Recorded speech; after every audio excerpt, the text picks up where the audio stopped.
Cast your mind back. And if you're of a certain age, you won't even need to try because it's already there, sitting just beneath the surface, waiting.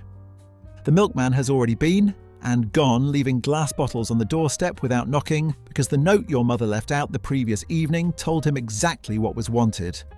And the right coins were tucked underneath it. Two people running entirely on trust, without exchanging a single word.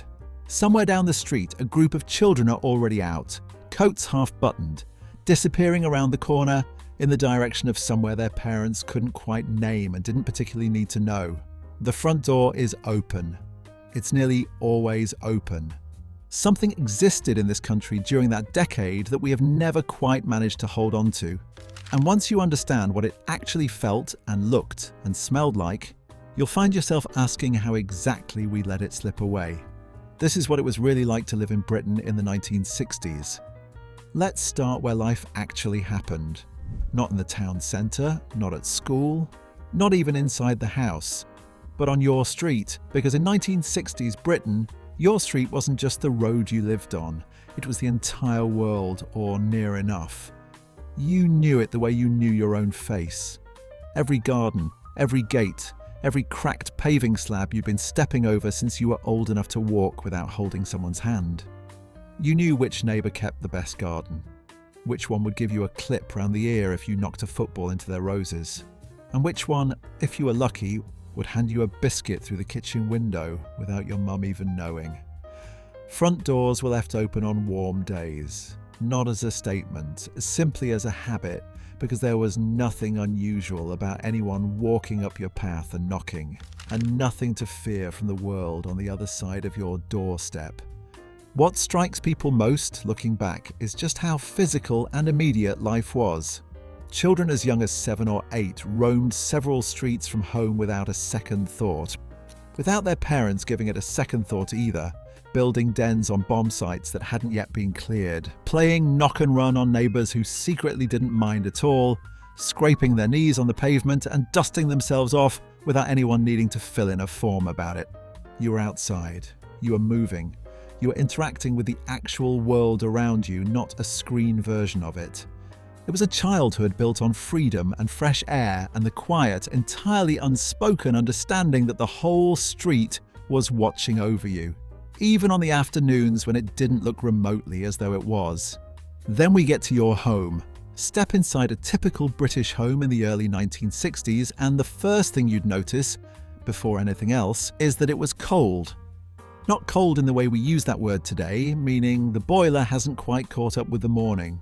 Cold in the proper, bone-deep, old-fashioned sense of the word. Central heating was a luxury most families didn't have. The coal fire in the living room was the true heart of the house. The rest of it, the bedrooms, the hallway, the bathroom, was often bitterly cold in winter. You saw your breath before breakfast. Ice formed on the inside of the bedroom windows overnight, and children traced patterns on it with their fingertips in the few minutes before their mothers called them down. The kitchen was where that warmth lived most reliably, and the reason was almost always the same. Mum was in there, and Mum was cooking. Cooking was done from scratch, not because it was fashionable, but because that's simply how it was done. There were no ready meals, no takeaway menus in the kitchen drawer. If you were eating tonight, someone had made it from scratch, and that someone had spent the better part of the afternoon doing so. Shepherd's pie from Sunday's leftover joint, a thick stew sitting on the hob for hours, filling the whole house with a smell that communicated, without requiring any words at all, that you were in the right place and someone was taking care of things. The fridge, if you had one, was small. Shopping was done daily or every other day because food didn't keep long.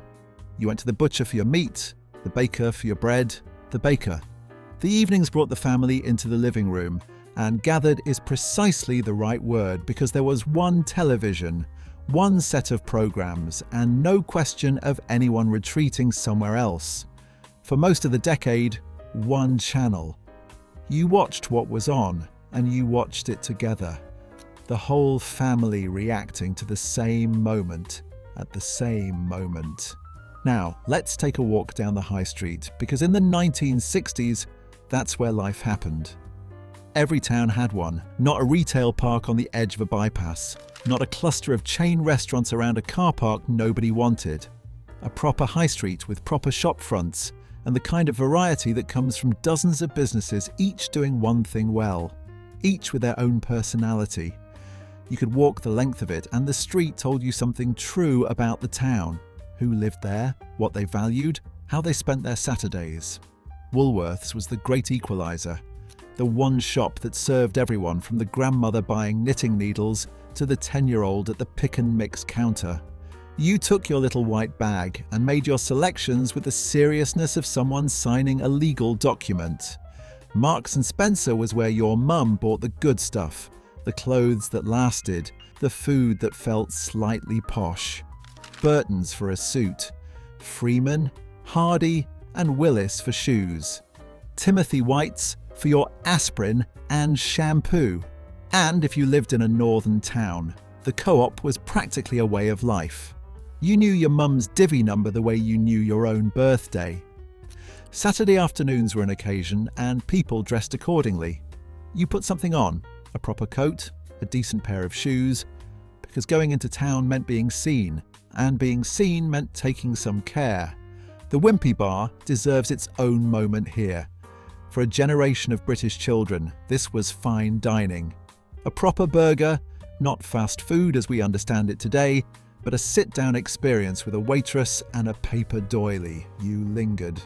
You made it last. It felt like an event. And the Milk Bar with its Formica counters and tall stools and the hiss of the espresso machine is already becoming fashionable among the younger crowd who'd seen pictures of Italy in the cinema newsreels and decided that Britain ought to have a bit of that. And now we get to how the working life was like. For most British families in the 1960s, life revolved around work, and work was plentiful. The post-war boom had settled into something steady and reassuring. Manufacturing was strong, the car industry, the steel industry, shipbuilding.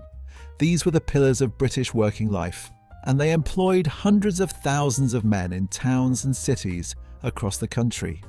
You could leave school at 15, walk into a factory, learn a trade, join a union, and build a career that lasted 40 years. The average wage in 1960 was somewhere around £700 a year. That doesn't sound like much, but what happened?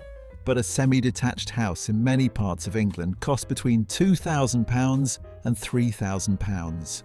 A working man on a working man's wage could buy a house. Not a flat, not a room, not a shared arrangement. A house. With a garden for his family. Women were beginning to push at the edges of what was expected of them. Most married women were still at home, managing the household, raising the children, making the money stretch. But the decade would change that slowly, and there were already women in offices, in shops, in factories, doing work that mattered and noticing quietly that they deserved more credit for it. The concept of a job for life wasn't just an aspiration, it was a reasonable expectation. Your employer knew your name. You might work alongside men whose fathers had worked for the same firm. There was loyalty in both directions. Not always, not perfectly, but enough that the working world had a solidity and a predictability that gave families a foundation to build on. Something else was quietly shaping British life in the 1960s. Something so embedded in the national identity by then that people had almost stopped noticing how remarkable it was. The National Health Service had been running since 1948, and by the 1960s it was woven into the fabric of everyday life in a way that felt entirely natural. You fell ill, you went to the doctor, and you didn't pay. You needed an operation, you went to hospital, and you didn't pay. Your child needed glasses. Your mother needed her hip seen to. Your father needed his heart checked. All of it, free at the point of need. For the generation that had lived through the years before the NHS, when a serious illness could wipe out a family's savings, when people put off seeing a doctor because they couldn't afford to, this felt nothing short of miraculous. The doctor's surgery in the 1960s was a different experience from today. No booking system online, No automated telephone menu. You turned up, you sat in the waiting room, often a converted housefront room with a ticking clock and a few battered magazines. And eventually, you were seen. The GP knew you. He, it was almost always a he, knew your family, your history, your tendencies. There was a continuity of care that felt personal, because it was. Now here's where things start to get exciting, because the 1960s weren't just about kitchen routines and high streets and factory floors. Something was happening in Britain in the 1960s that shook the entire world. The music. By the early part of the decade, British teenagers were already being electrified by rock and roll coming over from America. Elvis had done his work. But then something extraordinary happened. Britain didn't just absorb that sound, it transformed it into something entirely its own and sent it back. In February 1964, 4 lads from Liverpool appeared on American television and the world tilted slightly on its axis. That moment, and everything that led up to it and followed from it, happened here. In clubs in Liverpool, in studios in London, in bedsits and back bedrooms across Britain. A musical revolution was being born. For the teenagers of this era, and for the people in our audience who were those teenagers, this wasn't history. This was your life. This was the record you queued outside the shop for. This was the song playing on a crackling transistor radio tucked under your pillow after lights out. This was the poster on the bedroom wall that made your parents frown slightly and you quietly pleased about that. And it wasn't just the big names. Every town had its own venues, the Mecca ballrooms, the Palais, the local dance hall where a local band played on a Friday night and couples danced until the lights came up. The twist had arrived. Teenagers were doing something their own parents had never quite done. They were having fun as teenagers, as a distinct group with their own music, their own fashion, their own identity. The boutiques were changing the high street too. Carnaby Street and the King's Road in London were leading a fashion revolution, but it filtered out to every corner of Britain. Miniskirts, Chelsea boots, the mod look. For the first time, young people didn't dress like younger versions of their parents. They dressed like themselves. For the children of the 1960s, school was a very different experience from today. The 11 plus loomed large. That single exam sat at age 11 determined whether you went to a grammar school or a secondary modern, and that distinction shaped everything that came after it. The pressure was real. Families spoke about it in hushed tones.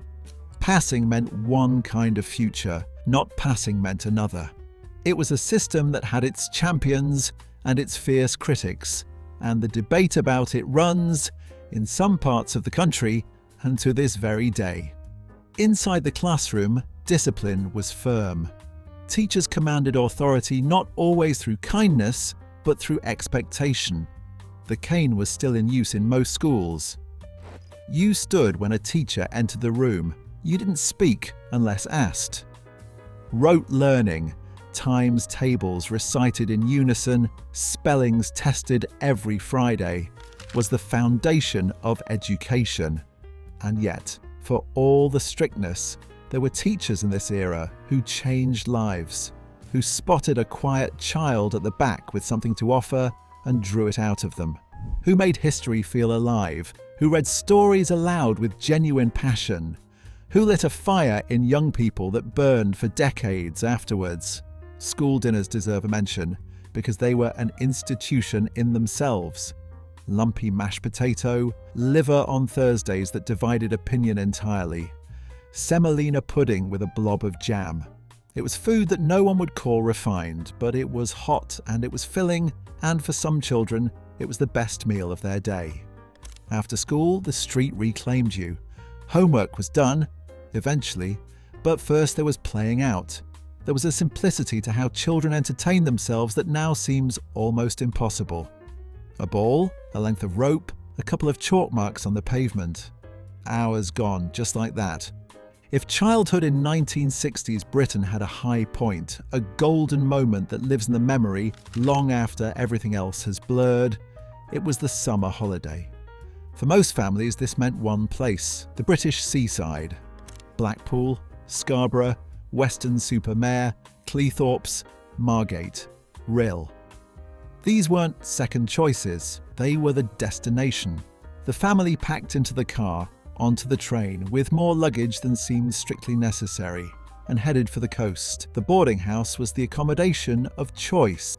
A landlady who ran a tight ship. Breakfast at 8, back out by 9:30, don't dare return before 5. She was firm, occasionally terrifying, and absolutely integral to the experience. Generations of British families have a boarding house landlady story. She's as much a part of the national memory as the beach itself. The beach, of course, was the point. Windbreaks hammered into the sand. Deck chairs hired for the day. Fathers dozing under newspapers. Mothers watching children at the water's edge. A 99 with a flake. Sticks of rock with the name of the town all the way through. Donkey rides. The slot machines on the pier. It wasn't glamorous, nobody pretended it was. The weather was unreliable. This was Britain after all. But there was a joy to it, a shared collective joy that you can still see on the faces of people when you mention it 50 years later. Foreign holidays were, for most working families, simply not on the agenda. Spain and Mallorca were beginning to appear in the brochures at the travel agent, but they were expensive and exotic and felt slightly bold. Britain's seaside resorts were full because that's where British people went, and they were full of life as a result. Beneath the nostalgia, something larger was shifting in 1960s Britain, and it's worth pausing to acknowledge it honestly. The country was being rebuilt, literally and culturally. Tower blocks were going up across British cities, replacing the bomb-damaged terraces of the war years. At the time, many people were genuinely excited to move into them.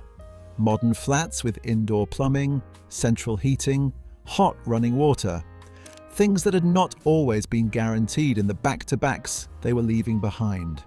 Immigration was changing the face of British cities too. Communities from the Caribbean, from India, from Pakistan were settling in Britain, invited, in many cases, to fill the jobs the post-war economy needed. Windrush had arrived in 1948, and through the 1950s and into the 1960s, a new multicultural Britain was slowly, and not always easily, coming into being. The story of those communities, their courage, their contribution, the barriers they faced, is woven into the story of modern Britain in ways that are still being recognised and understood. Not everything about 1960s Britain was cosy. There was poverty, real, grinding poverty in parts of northern England, in Wales, in Scotland, in the East End of London. There was inequality. There were people for whom the optimism of the age felt distant and out of reach. But there was also this, a shared sense of what Britain was, a national identity that felt tangible and alive. The BBC brought the same news, the same voices, the same programmes into homes across the entire country. People argued about the same things, laughed at the same things, cried at the same things. That shared experience, that feeling of being part of something together, is something people who lived through it remember with an ache. The 1960s shaped a generation of British men and women in ways that still echo today. From the high street to the seaside, from the factory floor to the schoolyard. It was a different Britain. Imperfect, but full of something we don't always have the words for. If this brought something back for you, please do subscribe to Simply Britain. And the next video is already waiting for you on screen right now.